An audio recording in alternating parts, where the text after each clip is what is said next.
अस्सलामु अलैकुम प्यारे दोस्तों, आज की इस वीडियो में हम आप लोगों को बताने वाले हैं कि ईद की शुरुआत कैसे हुई।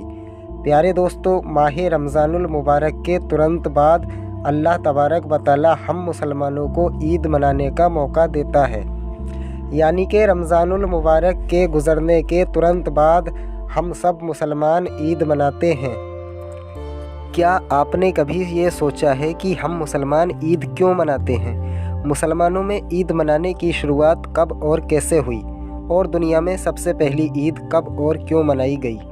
इस वीडियो में हम आपको ईद का पूरा इतिहास बताने वाले हैं, जैसे कि मुसलमान ईद क्यों मनाते हैं, ईद मनाने का असल मकसद क्या है, सबसे पहले ईद कब और किसने मनाई, और ईद हमें क्या पैगाम देती है। दोस्तों, सबसे पहले तो हम आपको बता दें कि इस दुनिया में सबसे पहली ईद उस दिन मनाई गई थी जिस दिन हज़रत आदम अलैहिस्सलाम की तौबा कबूल हुई थी। उस दिन दुनिया में पहली बार ईद मनाई गई थी, और दूसरी बार ईद उस वक्त मनाई गई जिस रोज़ हाबिल और काबिल की जंग का ख़ात्मा हुआ था।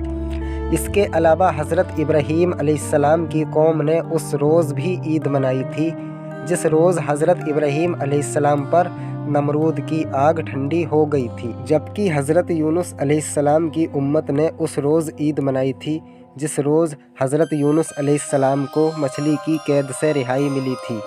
इसी तरह से हज़रत मूसा अलैहिस्सलाम की कौम ने उस रोज़ ईद मनाई थी जिस रोज़ हज़रत मूसा अलैहिस्सलाम ने अल्लाह की मदद से बनी इसराइल कौम को नमरूद के जुल्म से निजात दिलाई थी। इसके अलावा हज़रत ईसा अलैहिस्सलाम की उम्मत ने उस दिन ईद मनाई थी जिस दिन हज़रत ईसा अलैहिस्सलाम पैदा हुए थे, और आज भी ईसाई लोग उसी दिन को ईद के तौर पर मनाते हैं। लेकिन हम आपको बता दें कि इस वक्त पूरी दुनिया के मुसलमान रमज़ान का महीना गुजरने के बाद 1 शावाल को ईद मनाते हैं, यानी कि रमज़ानुल मुबारक के गुजरने के तुरंत बाद ईद मनाते हैं। दोस्तों, आज हम और आप जिस ईद को मना रहे हैं, इस ईद को अल्लाह के प्यारे नबी हज़रत मोहम्मद मुस्तफ़ा सल्लल्लाहु अलैहि वसल्लम ने सन 624 ईस्वी में जंगे बदर की जीत मिलने के बाद मनाया था। अल्लाह के प्यारे नबी ने बदर की जंग में दुश्मनों को शिकस्त दी थी, दुश्मन हार गए थे, इसीलिए फिर आपने इसी खुशी में सबसे पहली ईद मनाई थी। रिवायतों में है कि अल्लाह के प्यारे नबी की हिजरत से पहले मदीना के लोग 2 जश्न मनाया करते थे। इस दौरान वो लोग सीटियाँ बजाते, तरह तरह के खेल खेला करते, और यही नहीं, वो लोग इस मौके पर मेले भी लगाया करते थे। लेकिन फिर जब अल्लाह के प्यारे नबी मदीना शरीफ में तशरीफ़ लाए तो मदीना शरीफ में सिर्फ़ इस्लाम के हिसाब से सिर्फ़ इस्लामिक तौर तरीक़ों पर ही ज़िंदगी का गुजर बसर होना शुरू हो गया। हज़रत अनस रज़ी अल्लाह ताला अन्हो से रिवायत है कि इससे पहले मदीना के लोग 2 त्यौहार मनाया करते थे जिनमें वो लोग खेल तमाशा किया करते थे। जब अल्लाह के प्यारे नबी ने उनसे दरियाफ़्त किया, यानी पूछा कि 2 दिन जो ये तुम लोग मनाते हो, इनकी हकीकत क्या है, तो उन्होंने कहा कि या रसूल अल्लाह सल्लल्लाहु अलैहि वसल्लम, हम ज़माना ए जाहिलियत से इन मेलों को इसी तरह से मनाते आ रहे हैं। तो फिर ये सुनकर अल्लाह के प्यारे नबी ने इरशाद फरमाया कि अल्लाह ने तुम्हारे इन दोनों त्योहारों के बदले में तुम्हारे लिए इनसे बेहतर 2 दिन मुकर्रर फरमा दिए हैं।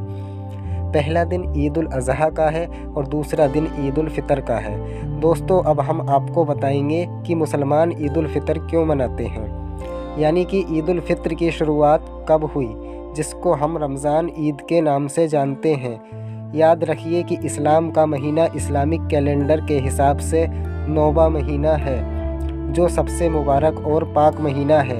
रमज़ान के महीने में मुसलमान भूखे प्यासे रहकर पूरे महीने रोज़ा रखते हैं, यानी इस महीने में 30 रोज़े मुसलमान लोग रखते हैं और अल्लाह ताला की खूब इबादत करते हैं। रमज़ान के महीने के बाद यानी कि 10वें महीने की पहली चाँद की रात चाँद रात होती है, यानी कि अगला चाँद दिखाई देने के बाद ईद का ऐलान कर दिया जाता है, मतलब कि ईद उल फ़ितर का ऐलान कर दिया जाता है। याद रखें दोस्तों कि ईद उल फ़ितर इबादत और अल्लाह ताला की तरफ से हमारे लिए एक इनाम का दिन है। इस दिन मुसलमान अल्लाह ताला का शुक्र अदा करते हैं कि अल्लाह ताला ने हमें रोज़ा रखने की तौफ़ीक दी, طاقت دی اور ہم کو گناہوں سے بچا کر رکھا۔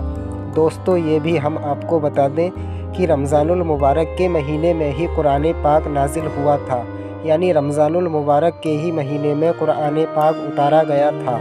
اس لیے مسلمان عید کے دن اس بات کا بھی جشن اور خوشی مناتے ہیں۔ اس کے علاوہ رمضان کے مہینے میں لوگ پورا مہینہ روزے رکھتے ہیں اور اللہ کی عبادت کرتے ہیں اور کامیابی حاصل کرتے ہیں۔ تو پیارے دوستو، عید اس بات کا بھی جشن ہے، تو امید ہے کہ یہ ساری باتیں آپ لوگوں کو اچھے سے سمجھ آ گئی ہوں گی۔